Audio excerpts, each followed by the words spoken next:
ทักทายสบายดีพี่น้อง FC ทุกคนมื้อนี้สามีกับจิพาทุกคนมากินบุฟเฟ่หมูกระทะพี่น้องหารอยู่หารท่าจีนสมุทรสาครเนี่ยทุกคนตอนนี้มาฮอนหารนะทุกคนนะกะว่าอยากมาหลายเธอแล้วทุกคนแต่บ่ได้มามื้อนี้ก็คือได้มาทุกคนตอนนี้ทางเข้าก็สิประมาณนี้นะทุกคนนะมามื้อนี้ก็มาโดยที่บ่ได้ตั้งใจทุกคนพี่นิวโซนแล้วก็เลยมาซะกำลังว่าสิเลิกงานกำลังว่าสิกลับห้องทุกคนก็มาพร้อมพี่เปิ้ลกับพี่เพชรนะทุกคนทีมงานมาในมื้อนี้ก็5คนทุกคนมาฮอนฮานแล้วก็บ่รอช้าเนาะพี่เปิ้ลก็หาคีบของกินนะทุกคนนะของกินก็มีหลายแห้งทุกคนทั้งของหวานของข้าวมีกุ้งหอยแครงมื้อสามีก็คือบ่ได้ไปเลาะโทซะทุกคนเนาะอาหารคือมีหลายอย่างแห้งแต่ว่าเฮาก็ไปเบิ่งบ่ได้กินหมดฉะนั้นทุกคนนะมันมีหลายอย่างโพดเนาะกินบ่เบิดบ่แม่นกินบ่หมดคนกินบ่ได้กินทุกอันนะทุกคนนะก็กินที่แนวเฮาอยากทุกคนสามีก็คือเน้นกินกุ้งมื้อนี้นะมาแล้วกินกุ้งกับปลาหมึกแล้วก็หอยแครงทุกคนอาหารก็ขอบอกเลยว่าหลายอย่างแห้งทุกคนเฮาก็บ่ได้เลือกบ่ได้เอาหยังนะมีแต่พี่เพชรพี่เบิ้ลกับพี่นิวตักมาเนาะส่วนสามีมาฮอดแล้วก็ไปย่างหาถ่ายคลิปมาฝากพี่น้องให้เบิ่งนำกันพี่น้องหลายคนก็อาจสิเคยไปกินนะทุกคนแต่สำหรับสามีแม่นบ่เคยไปทุกคนหาก็เคยมาเธอนี้เธอแรกเธอนี้เธอเดียวเลยทุกคนที่ได้มากินบุฟเฟ่นะทุกคนนะตั้งแต่เกิดมากะหาก็สิได้มากินตอนนี้ละนี่ก็หมู3ชั้นทุกคนโอ้โหเนื้อสไลด์มีครบแต่กะคันพวกไรกินลายกะคุ้มอยู่ทุกคนส่วนเฮามันกินได้บ่หลายกะ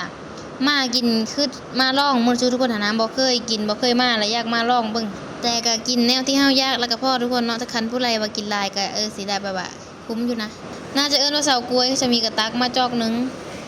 ทางนี้ยังบ่ทันแล้วนะทุกคนนะย่างหมูต่ออยู่นี่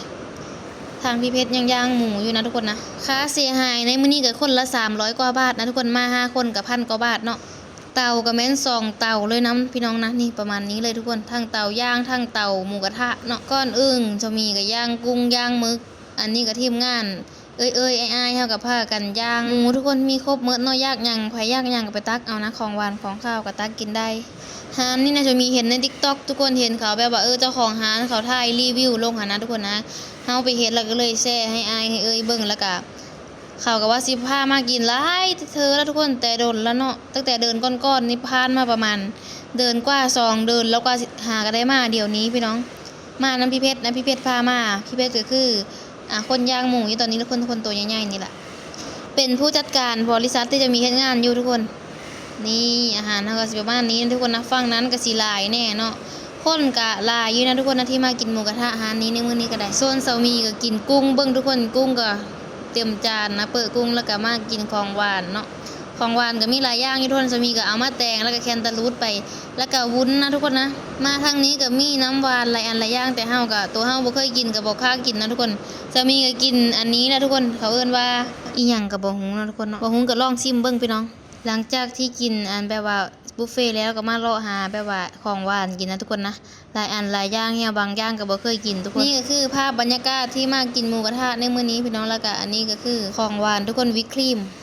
กินอิ่มแล้วก็พากันกลับทุกคนมาเฮานี่ก็บ่มีหยังหลายทุกคนซับนี้แล้วคิดไปกินหมูกระทะก็ได้